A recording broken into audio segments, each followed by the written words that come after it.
नमस्कार, स्वागत है। आप देख रहे हैं मनचाहा न्यूज़। मैं आपके साथ अंकित सिंह चौहान। आज हम आपको मिलाने वाले एक बड़े ही खूबसूरत चेहरे से, जिनका नाम प्रियांशु सिंह है और हाल ही में लंदन से लौट के आई है। क्या क्या चीज़ें लेके आई है, भोजपुरी में क्या नया है, चलिए बातें करते हैं और मैम का स्वागत करते हैं। मैम बहुत स्वागत है, कैसे हो आप? नमस्कार, प्रणाम। सबसे पहले तो काफ़ी दिनों के बाद मैं इंटरव्यू दे रही हूँ, तो मेरे जितने भी ऑडियंस है, मेरी जनता को मेरा प्रणाम। ऐसे ही प्यार देते रहिए मुझे। मैम शुरुआत करेंगे लंदन से। हाल ही में आप लंदन से लौट के आए हो, काफ़ी पिक्चरें हुई हैं, वहाँ पे शूट हुई है। 1 महीने से ज़्यादा आपने वक्त गुजारा है। क्या क्या 2 महीने से ज़्यादा आपने वक्त गुजारा है। क्या क्या कॉन्सेप्ट है मैम फिल्म की, और साथ ही वो फिल्म कब तक बॉक्स ऑफिस पर आ जाएगी? मैं कल ही एक फ़िल्म की डबिंग की हूँ, जो कि रितेश पांडे और हर्षिका पुनीचा के साथ है। फ़िल्म का नाम है हमराज। डायरेक्ट किया है बंटी शेख जी ने और प्रोड्यूस ऑब्वियसली यशी फिल्म्स। तो कल मैं गई थी उस फिल्म का डबिंग करने, और मुझे ऐसा लगता है कि शायद सबसे पहले वही फ़िल्म रिलीज़ होने वाली है। और उस फिल्म का कॉन्सेप्ट बहुत अच्छा है, बहुत अच्छा इन द सेंस कि जब मैंने कल फिल्म देखी, जब हम करते हैं तो हमें पता नहीं चलता है कि हम लोग क्या कर रहे हैं या फिर कैसा दिखेगा। बट जब मैं कल डब कर रही थी तो मैंने देखा जिस तरीके से वो फिल्म बनी है। I am very much blessed कि मैं उस फिल्म का हिस्सा हूँ, और बहुत मज़ा आएगा आप लोग को देख के। बस मुझे आप एक नए अवतार में देखेंगे, तो फिंगर क्रॉस की फिल्म बहुत अच्छी चले, और वेट करिए, बस थोड़े दिनों में रिलीज़ हो जाएगा। कितने एंजॉय किया मैम, क्योंकि एक इंडिया में अलग ही एटमॉस्फेयर रहता है, आप लंदन जाके शूट कर रहे हो। जी। एंजॉय कितना किया वहाँ पे, और कितना डिफरेंट था सारी चीज़ें करना? ओके, तो सबसे पहले अगर डिफरेंट की बात करूँगी तो एज एन आर्टिस्ट हमारे लिए सिर्फ जगह चेंज होता है, एंड ऑब्वियसली क्लाइमेट चेंज हो जाता है। बिकॉज इंडिया का जो हमारा एनवायरनमेंट है, हम लोग इंडियंस हैं तो हम लोग इस एनवायरनमेंट को पूरे तरीके से अडॉप्ट कर चुके हैं। बट वहाँ पर बहुत ठंड है। लाइक ऐसे नॉर्मली भी जैसे हमारा डे होता है, डे और नाइट इक्वल होता है, बट वहाँ ऐसा नहीं होता। वहाँ पर आपका दिन ही 8 बजे होता था।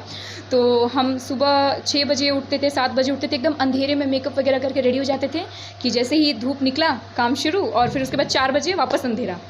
तो बहुत कम टाइम मिलता था हमें शूट करने के लिए। एंड और वहाँ पर सनराइज़ के बाद मुझे ऐसा नहीं लगता है कि शायद कोई काम करता है, बिकॉज दैट्स यूके में आप सूरज ढल जाने के बाद बहुत रेयर लोग काम करते हैं। वो वहाँ की परंपरा है या वहाँ का कुछ रूल्स है, मुझे ये नहीं पता। फिर भी हम लोगों ने कभी कभी किया। और डिफरेंट बस इतना ही था कि जगह चेंज हुआ, लोग चेंज हो गए थे, भाषा थोड़ी सी बदली हुई थी। अच्छी बात ये थी कि हमारे पास हमारी भाषा के लोग थे, तो हम उनसे अपनी भाषा में बात करते थे। अच्छे से शूट किया हम लोगों ने, और मज़ा आया। बहुत नया एक्सपीरियंस था मेरे लिए, और अलग अलग कॉन्सेप्ट मिला था करने को।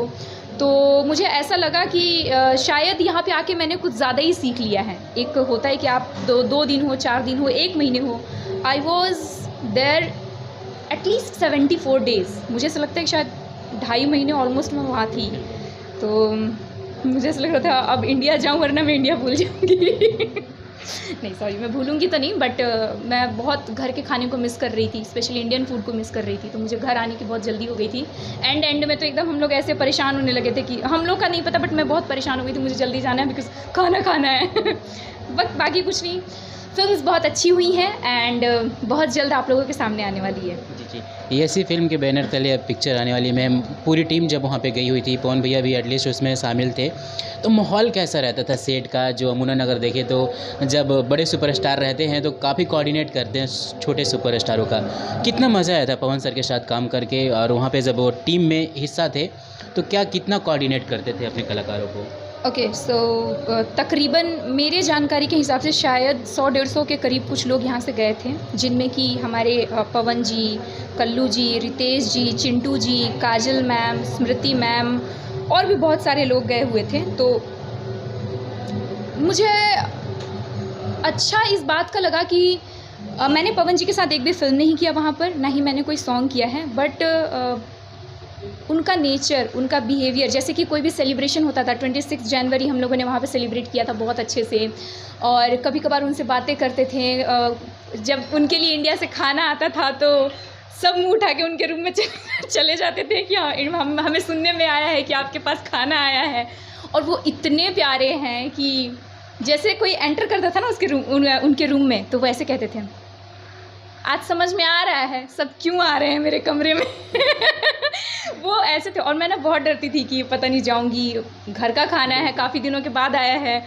बट मतलब पवन जी से ना प्यार हो जाएगा। जिस तरीके से वो लोगों को अप्रिशिएट करते हैं, उनकी चीज़ों को बोलने से पहले समझ जाते हैं। वो तुरंत मेरे जाते ही अंदर कहते हैं दो जी, इनको दो। वो समझ जाते हैं कि ये क्यों आई है यहाँ पर, इसको क्या चाहिए। तो जब भी उनके घर से खाना आता था उनके लिए, तो मैं तो सबसे पहले पहुँच जाती थी, मुझे कुछ तो खाने को मिल ही जाएगा। बस ऐसे ही होता है ना, बच्चे जैसा मासूम सा चेहरा लेकर घुस जाओ उनके पास में, और वो देख नहीं पाते हैं किसी को ऐसे।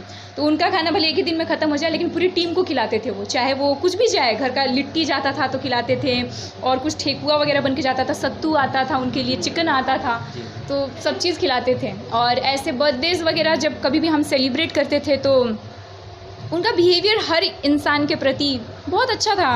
और मुझे ऐसा लगा कि वो किसी भी तरह से अपने आप को ये नहीं दिखाते हैं कि मैं सुपरस्टार हूँ। He is a normal person. वो बहुत गाइड करते हैं, और कुछ बुरा लगता है तो वो सीधे कहते हैं कि देखो बेटा ये बुरा है, इसको तुम ठीक कर लो। तो मुझे ऐसा लगता है कि ओवरऑल वो बहुत अच्छे पेरेंट हैं, बहुत अच्छे गार्जियन हैं। हम नए जो हम न्यू कॉमर्स हैं, उन लोगों के लिए वो बहुत अच्छे गार्जियन हैं। वो बहुत अच्छे से गाइड करते हैं कि ऐसे ऐसे करो, और जिन्हें बुरा लगता है वो बहुत गलत बात है। मुझे तो बहुत अच्छा लगता है। मैं तो चाहती हूँ कि वो मुझे बोलें, मुझे सुनाएं, और ताकि मैं उनकी बातों से सीखते रहूँ धीरे धीरे। मैम, हमने ज़्यादातर आपको एल्बम में देखा था, एल्बम के सेट से उठकर अचानक से एक कहें तो एक बड़ी ड्रीम थी आपके लिए और आप फिल्मों में चले गए।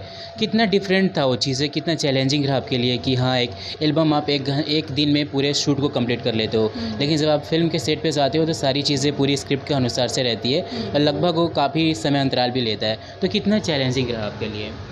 चैलेंजिंग, मैं इस इंडस्ट्री में एंटर ही की थी फिल्म से। मैं I'll be honest, मैं अपनी जनता को कभी झूठ नहीं बोलूँगी। मैं यहाँ आई थी फिल्म्स करने के लिए। मुझे गाने में कोई इंटरेस्ट नहीं था, बहुत ज़्यादा मैं एल्बम्स करने में इंटरेस्टेड नहीं थी। बट मैं आई थी यहाँ पर धीरे धीरे स्ट्रगल करते करते। मैंने फ़िल्म से शुरुआत की, मैंने कंटिन्यूसली 6-7 फिल्में की, एंड देन फिर कुछ गाने किए मैंने, एक आध गाने। जब मैं इंडस्ट्री में एंटर की थी तो सबसे पहला गाना मैंने पवन जी के साथ किया था। बहुत ज़्यादा हाईलाइटेड नहीं है, उसमें मेरा एक छोटा सा कैरेक्टर था, चीर दूंगा फाड़ दूंगा जो गाना था। जब मैं मुंबई आई थी उसके ठीक 1 महीने बाद मैंने वो गाना शूट किया था। तो उस टाइम भी मेरे दिमाग में ये नहीं था कि मुझे गाना करना है, बिकॉज़ मैं यहाँ आई थी, स्ट्रगल कर रही थी, मुझे लिंक बनाना था, मुझे किसी तरीके से अपना एक नाम बनाना था। तो इसलिए मुझे ये था कि पवन जी का सेट है, चलो चलते हैं, देखते हैं किस तरीके से काम होता है। तो मैंने उस गाने में परफॉर्म किया है। बट उसके बाद फिर मैंने कंटिन्यू 6-7 फिल्में की, एंड देन फिर मैंने सॉन्ग किया।